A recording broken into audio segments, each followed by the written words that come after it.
औज़ुबिल्लाहि मिनश्शैतानिर्रजीम बिस्मिल्लाहिर्रहमानिर्रहीम नहमदुहु व नुसल्ली अला रसूलिहि नबील करीम। स्टूडेंट्स, ये आपका लेक्चर नंबर 8 है। इस लेक्चर में ये आपका आखिरी लेक्चर है जिसमें हम तनाबिस ओगानो डायग्राम को कम्प्लीटली हर एक इलेक्ट्रॉनिक कॉन्फ़िगरेशन के लिए स्टडी कर लेंगे। इसके अलावा जो डायग्राम में नंबर ऑफ़ पीक्स आती हैं उसके बारे में हम स्टडी करेंगे कि स्पेक्ट्रम की कैरेक्टरिस्टिक पैरामीटर्स कौन कौन से हैं, और इसी तरीके से हम ये भी डिफाइन करेंगे, हम ये भी इस लेक्चर में सीखेंगे कि अगर पीक में डिस्टॉर्शन आ रही हो तो उसकी क्या वजूहात हैं। चलें स्टार्ट करते हैं। सबसे पहले हम बात करते हैं कि एब्जॉर्प्शन स्पेक्ट्रा जो है उसकी कैरेक्टरिस्टिक्स पैरामीटर्स कौन कौन से हैं। So number one is the number of the peaks. So number of the peaks basically electronic configuration को डिफाइन करती है मेटल सेंटर में। इसी तरीके से जो एनर्जी है, नंबर 2 पैरामीटर एनर्जी, वेवलेंथ या फ्रीक्वेंसी या वेव नंबर, ये basically ligand field splitting parameter है। उसके ऊपर डिपेंड करता है कि ligand field splitting parameter, ligand field splitting energy कितनी है ऑक्टाहेड्रल सिस्टम के लिए और टेट्राहेड्रल सिस्टम के लिए, उतनी वही एनर्जी बेसिकली हमारे पास एक्स वाई एक्सिस के ऊपर प्लॉट की जाती है। इसी तरीके से इंटेंसिटी ऑफ द पीक होती है जो कि basically spin allowedness of the transition को शो करती है, that is defined by the selection rule जो हम ऑलरेडी डिस्कस कर चुके हैं। और जिसमें जो एब्जॉर्प्शन स्पेक्ट्रा में इसकी जो मेजरमेंट है that fulfils the Lambert Beer's law, and according to Lambert Beer's law A is equal to epsilon BC या LC। The L is basically what is called the path length of the light, ठीक है, और C is the concentration in the molar unit and epsilon is the molar absorptivity या extension coefficient, ठीक है, and A is equal to absorbance या optical density, right. इसी तरीके से अब now we are talking about the number of the peaks.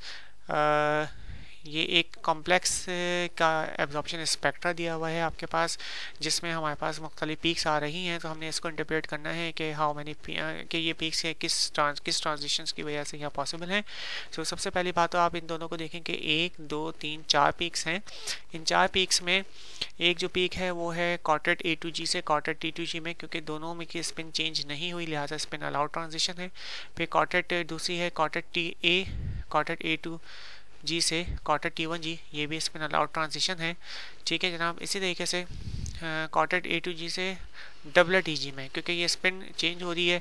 So according to spin selection rule ये forbidden transition से लिहाजा इसकी इंटेंसिटी बहुत कम है, लेकिन क्योंकि इसको मैग्नीफाई करके दिखाया गया जब ये आपको नज़र आ रही है, वरना अदरवाइज ये नज़र ना आती। इसी तरीके से ये एक है यहाँ पे बहुत हाई इंटेंसिटी की पीक है कि यहाँ पे स्पेक्ट्रम 200 नैनोमीटर पे ख़त्म हो गया। अगर हम इसको और ज़्यादा आगे तक इलांगेट करते 100 नैनोमीटर तक स्केल को स्कैन करते तो हमारे पास ये चार्ज ट्रांसफ़र कॉम्प्लेक्स यानी कि बहुत इंटेंस पीक डेवलप होती है due to which is because of this charge transfer. और चार्ज ट्रांसफ़र का मतलब ये है कि मेटल टू लिगेंड और लिगेंड टू मेटल जब इलेक्ट्रॉनिक ट्रांजिशन हो रही होती है तो फिर हमारे पास ये पीक डेवलप होती है। We are not interested in it because we are only interested in the transition between the metal, ठीक है, metal and the ligand. Okay जी, तो नाउ ये बात हम पहले भी कर चुके हैं कि जो इंटेंसिटी है हमारे पास अलाउड और ट्रांजिशन और फॉरबिडन ट्रांजिशंस की, उसमें जो मोलर एक्सटेंशन कोफिशिएंट उसकी एक स्पेसिफिक वैल्यू है जो हमें ऑब्टेन हो रही होती है। जैसे कि सपोज़ यहाँ अगर हम स्पिन और लेपर्ड फॉरबिडन ट्रांजिशन हो तो हमारे पास मोलर एब्जॉर्प्टिविटी <1 के बराबर आती है अमूमन। इसी तरीके से अगर हमारे पास लेपर्ड फॉरबिडन ट्रांजिशन हो तो उसकी अमूमन molar absorptivity 20 to 100 molar inverse centimetre inverse के दरमियान हासिल होती है। अगर लेपर्ड अलाउड ट्रांजिशंस हो रहे होते हैं तो वो 500 के अप्रॉक्सीमेटली उनकी मोलर एब्जॉर्प्टिविटी होती है। इसी तरीके से अगर सिमेट्रिक अलाउड यानी कि चार्ज ट्रांसफर कॉम्प्लेक्सेस हों बहुत ही, यानी लेपर्ड अलाउड, सिमेट्रिक अलाउड का मतलब है लेपर्ड अलाउड ट्रांजिशन है और वो चार्ज ट्रांसफर हो रहे हो तो वो बहुत ही हाईली इंटेंस होते हैं, जिनकी इंटेंसिटी तकरीबन 1000 to 50,000 molar inverse centimetre inverse उसकी एब्जॉर्प्टिविटी होती है, मोलर एब्जॉर्प्टिविटी। चलें अब हम इन सिलेक्शन रूल को एक ये स्पेक्ट्रम में परखते हैं, उसमें इंटरप्रेट करते हैं कि ये कौन कौन से सिलेक्शन रूल किस किस पीक पे कौन कौन से सिलेक्शन रूल ओबे हो रहा है। ये एक चार्ज ट्रांसफर बैंड है जिसमें लेपर्ड और स्पिन अलाउड, दोनों स्पिन अलाउड हैं, दोनों सिलेक्शन रूल ओबे हो रहे हैं। ये वेरी इंटेंस पीक ये डेवलप होती है। इसी तरीके से जनाब अली ये जो पीक है ये टिपलेट A2G से सिंगलेट EG में है। ये लेपोर्ट और स्पिन फॉरबिडन ट्रांजिशन है, ये बहुत वीक हो इस ट्रांजिशन पॉसिबल होता है जब भी ये, अगर आप स्केल को देखें तो स्केल बहुत ज़्यादा हाई नहीं है, 0 से लेकर 8 तक है, लिहाजा इसीलिए आपको ट्रांजिशन नज़र भी आ रहा है, वरना ये ट्रांजिशन पॉसिबल नहीं है। अच्छा, ए बी और सी जो पीक्स हैं वो लेपोर्ट फॉरबिडन है, लेकिन स्पिन अलाउड ट्रांजिशंस हैं, और ये जो ट्रांजिशन हो रही है टिपलेट ए टू जी से टिपलेट टी टू जी में ट्रांजिशन हो रहा है। So this is an example of the निकल हेक्सा एक्वा कॉम्प्लेक्स, जिसमें निकल की जो ऑक्सीडेशन स्टेट 2+ है, और ये D8 सिस्टम से बिलोंग करता है, क्योंकि निकल की इलेक्ट्रॉनिक कॉन्फ़िगरेशन 28 है, तो 4 इसकी जो वैलेंस इलेक्ट्रॉनिक कॉन्फ़िगरेशन है वो है 4s3D8। तो 2 और निकल +2 की अगर बात करें तो उसमें से 2 इलेक्ट्रॉन निकल गए फ्रॉम द ग्राउंड स्टेट, तो 4s2 से 2 इलेक्ट्रॉन निकल जाएंगे, 4s0 और 3D8। तो इट मीन D8 ये इलेक्ट्रॉनिक कॉन्फ़िगरेशन है फॉर द निकल हेक्सा एक्वा कॉम्प्लेक्स। Now जनाब, ये these are the examples for the D1 and the D9 system, and we have already seen in the last lecture that for the D1 and the D9 electronic configuration there is no orbital diagram, there is only the Tanabe-Sugano diagram. There is no Tanabe-Sugano diagram, there is only the orbital diagram, because there is only one transition between T to G to EG, है ना। तो लिहाजा D1 में electronic configuration electronic transition है T2G से EG में, और D9 में होल फॉर्मलिज्म की वजह से होल ट्रांजिशन है from EG to T2G, right. तो यहाँ पे क्योंकि एक ही ट्रांजिशन मुमकिन है, तो लिहाजा एक एक पीक आपके हमारे पास सामने डिस्कवर हुई है। ये पीक थोड़ी सी डिस्टॉर्टेड क्यों हुई, यानी हम सा आ गया बीच में, ये हम क्यों आया, डिस्टॉर्शन क्यों आया, ये हम आगे आने वाली IC लेक्चर में इन दी एंड हम डिस्कस करेंगे। और ये जो पीक है जो बहुत इंक्रीज होती है हमें नज़र आ रही है, अगर हम स्केल को और स्कैन करते आगे वेवलेंथ को, यानी जो वेव नंबर दिया हुआ है सेंटीमीटर इनवर्स में, अगर हम इसको मजीद स्कैन करते तो हमारे सामने ये पीक भी नज़र आना शुरू हो जाती। लेकिन this might be because of the charge transfer complexes, इन दोनों में जैसा हमें ये नज़र आ रहा है।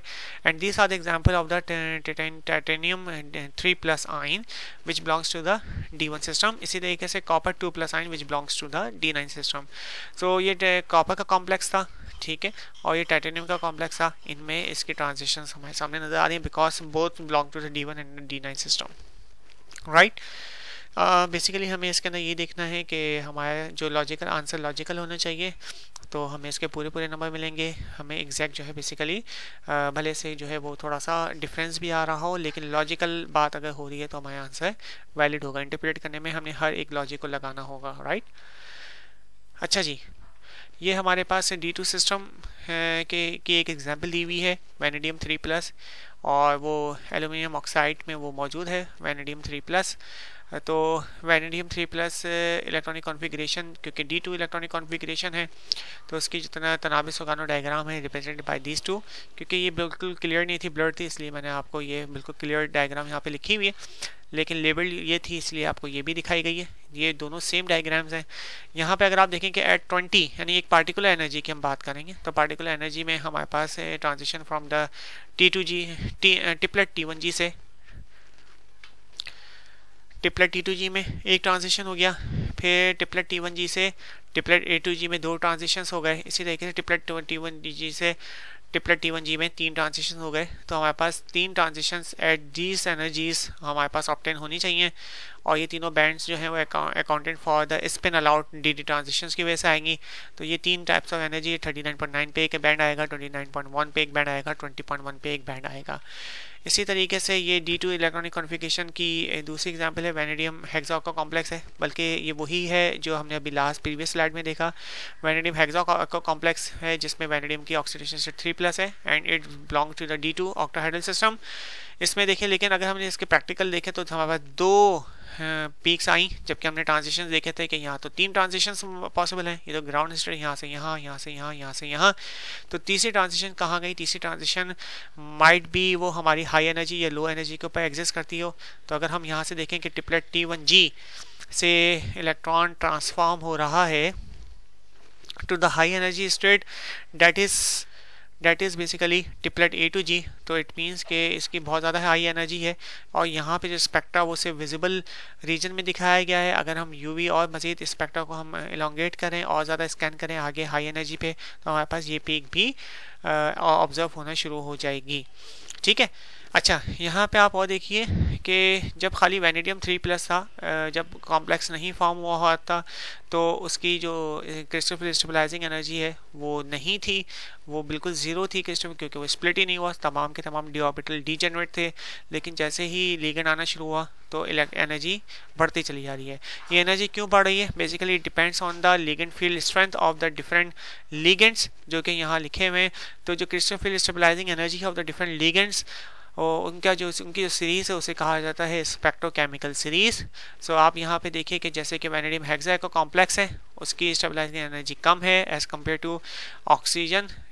जब ऑक्सीजन इसके साथ ऑक्सो ग्रुप लगा हुआ है वैनेडियम कॉम्प्लेक्स के साथ, और जब अमाइन ग्रुप आ जाएगा तो और स्टेबलाइजिंग एनर्जी बढ़ गई।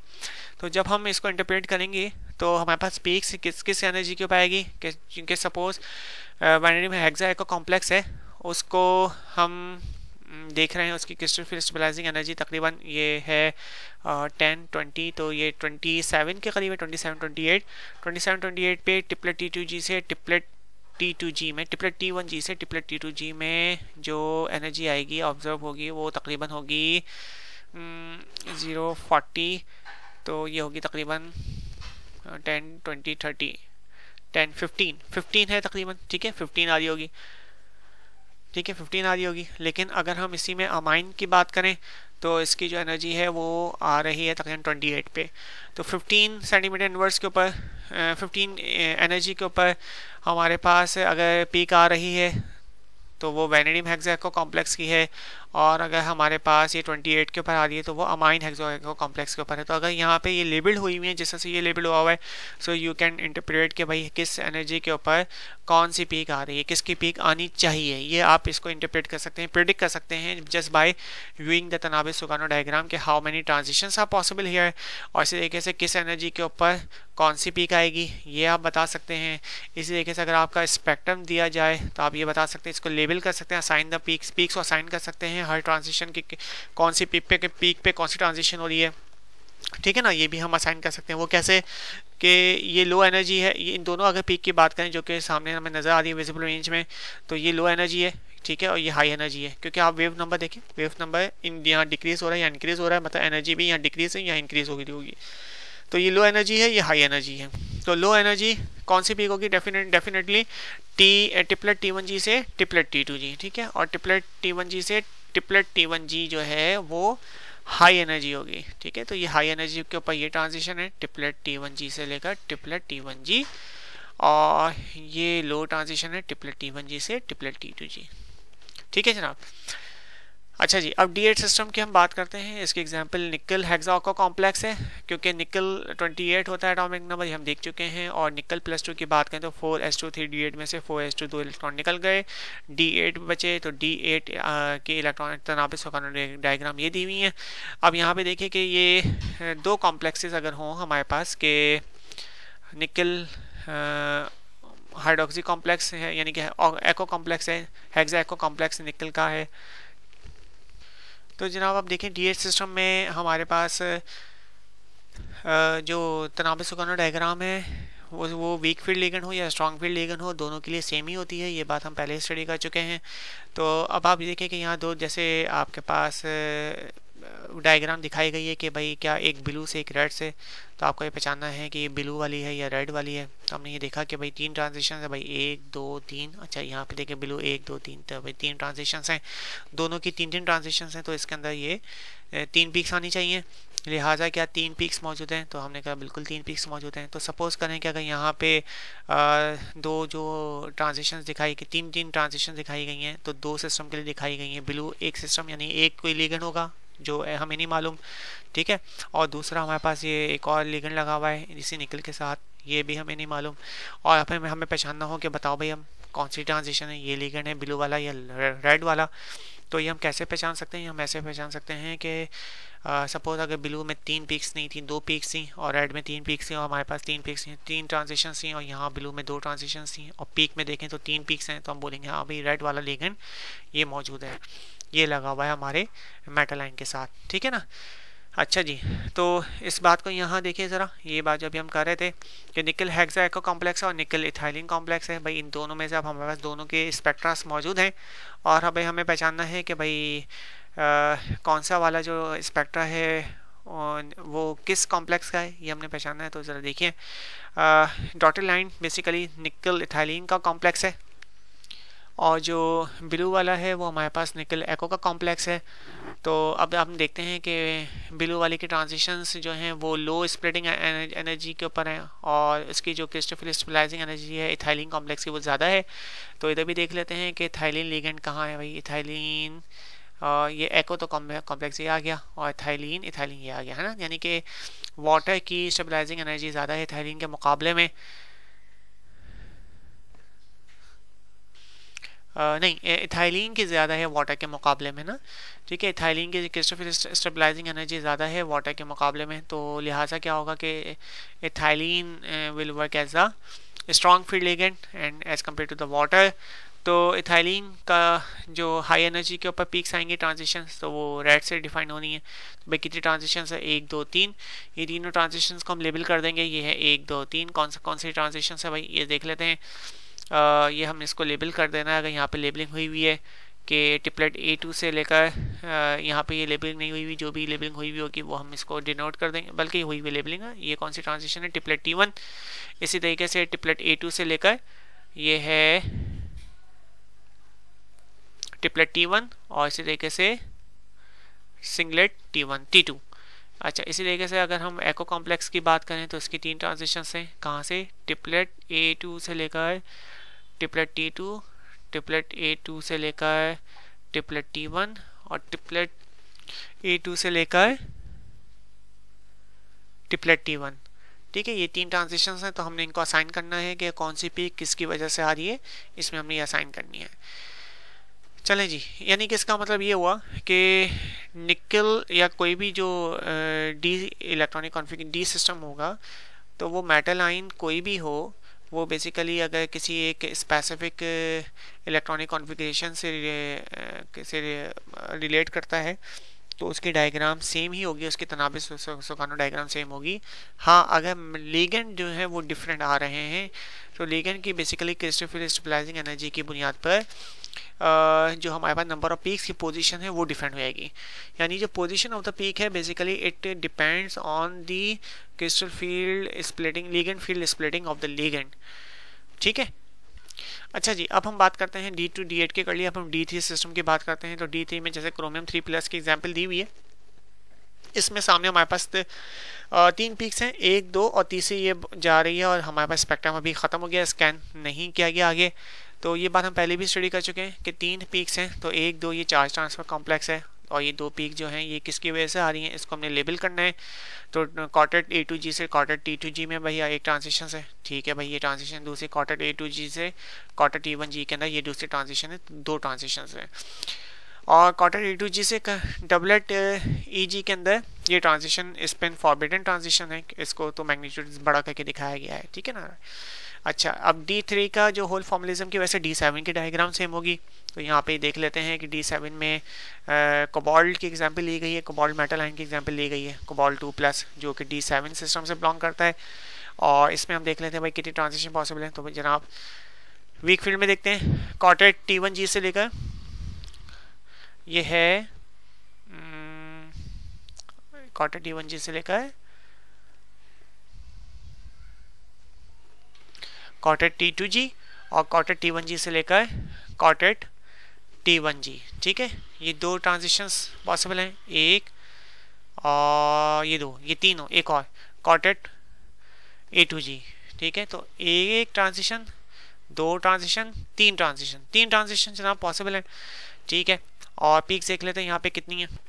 अच्छा, ये तो वीक फील्ड लिगेंड के लिए हो गया। अब स्ट्रॉन्ग फील्ड लिगेंड के लिए देख लेते हैं। यहाँ स्ट्रॉन्ग फील्ड लिगेंड में जो ग्राउंड स्टेट है वो है डबलेट T2G से जनाब वाली है डबलेट T1G, डबलेट T2G, 1 2 3 4 है ना, 4 ट्रांजिशन मुमकिन है, यानी कि 4 यहाँ पे पीक्स आनी चाहिए, जबकि यहाँ 3 आनी चाहिए वीक फील्ड में।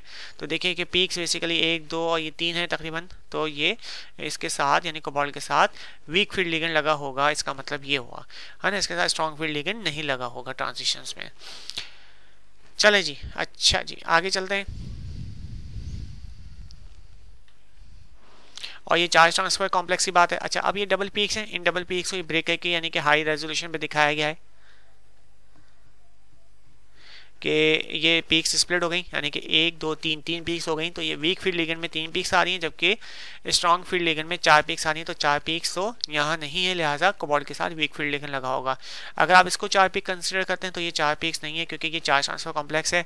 ये यहीं पे आके यहीं तक इसकी इंटेंसिटी इसी के बराबर हो गई। अगर हम इसको मजीद स्कैन करते हैं तो इसकी इंटेंसिटी बहुत ऊपर तक जाती, तो हमें पता चल जाता कि चार्ज ट्रांसफर कॉम्प्लेक्स है या नहीं है। ठीक है ना।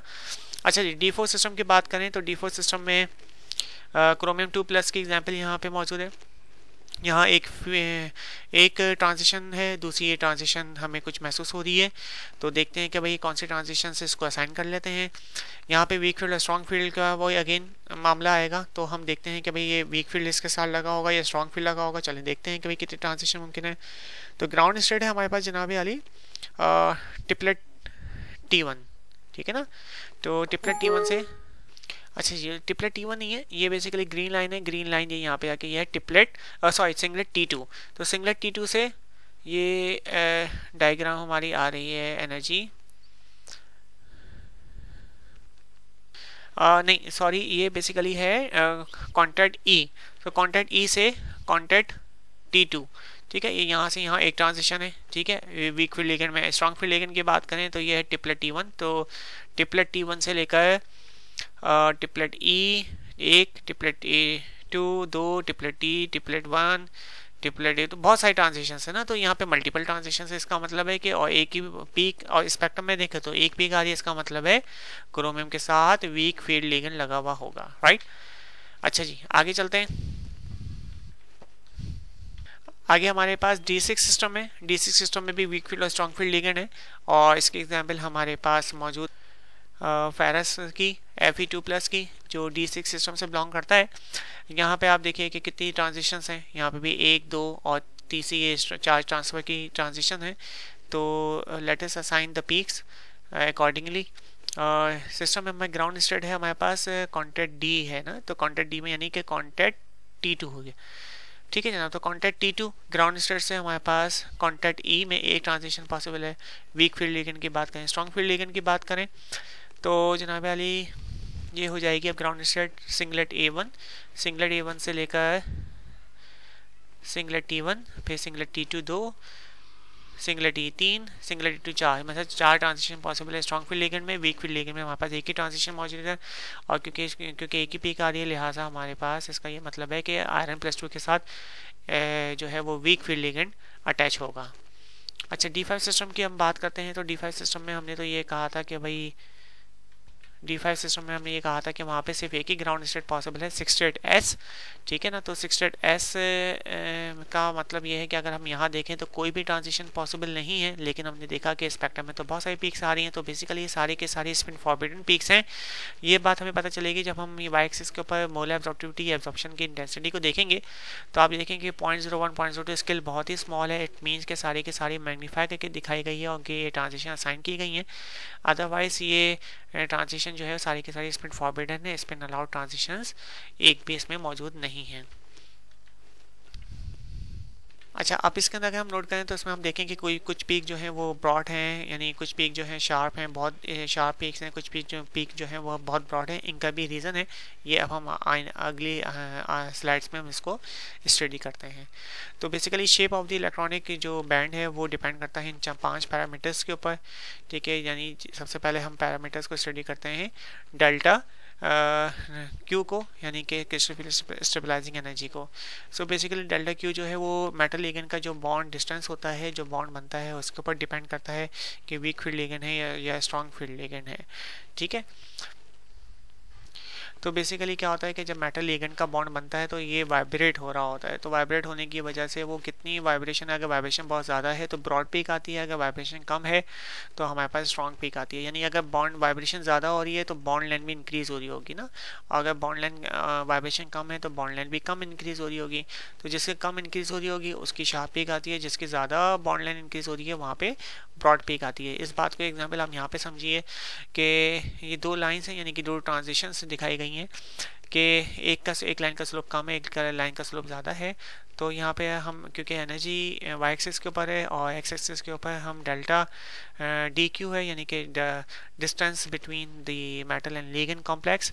सो सपोज़ हम दो पॉइंट को डिस्कस कर लेते हैं कि जो बॉन्ड लेंथ की जो वाइब्रेशन हो रही है उसकी लेंथ इतनी है, ठीक है, इतना ज़्यादा बॉन्ड लेंथ जो है चेंज हो रही है मेटल लिगेंड के दरमियान। सो अगर यहाँ पे बॉन्ड लेंथ चेंज हो रही है तो इसकी एनर्जी निकालते हैं कि इसके ऊपर क्या एनर्जी है, भाई ये होगी, ठीक है, और इस पॉइंट के ऊपर एनर्जी इस लाइन तक कितनी होगी, ये एनर्जी है। सो इसकी एनर्जी का जो डिफरेंस है वो डेल्टा ई क्यू हो गया, ठीक है, डेल्टा ई बी से रिप्रेजेंट कर लिया। अच्छा, अगर हम इस ग्राफ के लिए देखें, इस लाइन के ऊपर हम देखें एनर्जी का डिफरेंस कितना है, तो इसके एनर्जी का डिफरेंस काफ़ी सारा है। तो इस केस में ये जो है वो हमारे पास ब्रॉड पीक आएगी क्योंकि उसका एनर्जी का डिफरेंस ज़्यादा है, और इसके अंदर शार्प पीक आएगी क्योंकि इसका एनर्जी का डिफरेंस डेल्टा ई भी कम है। तो ये ग्राउंड स्टेट थी, ग्राउंड स्टेट से ये फर्स्ट एक्साइटेड स्टेट है, ठीक है, और ये सेकंड एक्साइटेड स्टेट है। तो दो एक्साइटेड स्टेट की हमारे पास ये दो टर्म्स की एनर्जी डायग्राम्स हैं। तो ये जो लाइन का एक स्लोप होता है, मतलब वो इसलिए होता है कि मेटल और लिगेंड के दरमियान जो है वो वाइब्रेशन होने की वजह से हर एक पार्टिकुलर पॉइंट के ऊपर बॉन्ड लेंथ चेंज हो रही होती है, तो एनर्जी भी चेंज हो रही होगी, ठीक है, इसीलिए हमारे पास ये लाइन का स्लोप आ रहा होता है, लाइन स्ट्रेट नहीं होती, राइट। सो अगर हम अब दोबारा से इसमें देखें तो जो लाइन अगर जैसे यहाँ कॉटेड डी की बात करें ट्रांजिशंस की, तो कॉटेड डी के अंदर तो हमने कॉटेड डी की अगर हम बात करें तो लाइन ऑलमोस्ट स्ट्रेट है, लिहाजा इसके दरमियान अगर ट्रांजिशन होगा वो बहुत ही शार्प पीक देगा, ठीक है। लेकिन जहाँ पे लाइन कर्व है तो उसकी वजह से जो है ट्रांजिशन जो है वो ब्रॉड पीक की सूरत में नज़र आएगी, ठीक है। ये बात इसलिए है कि शेप ऑफ द पीक इसलिए हमारे पास कुछ ब्रॉड होती हैं और कुछ शार्प होती हैं depending on the slope of the line, transition line in the Tanabe Sugano diagram, ठीक है जनाब। अच्छा जी, दूसरा जो पैरामीटर्स है that is a lower symmetry component. अच्छा, दूसरी बात हमारी सिमेट्री है कि अगर सिमेट्री मॉलिक्यूल की चेंज हो जाए तो फिर उसमें भी हमारे पास पीक में चेंजेस आती हैं, यानी कि अगर ऑक्टाहेड्रल बिल्कुल पीक है, परफेक्ट ऑक्टाहेड्रल है, अगर वहाँ पे कोई भी एटम या ग्रुप ऑफ एटम जो है वो रिप्लेस हो जाए बाय एनी अदर एटम या group of atom, so what will happen, symmetry disturb होने की वजह से हमारे पास पोजिशन ऑफ द पीक भी चेंज हो जाती है। इसी तरीके से हमारे पास तीसरा जो पैरामीटर है that is a vibrational structure के हवाले से है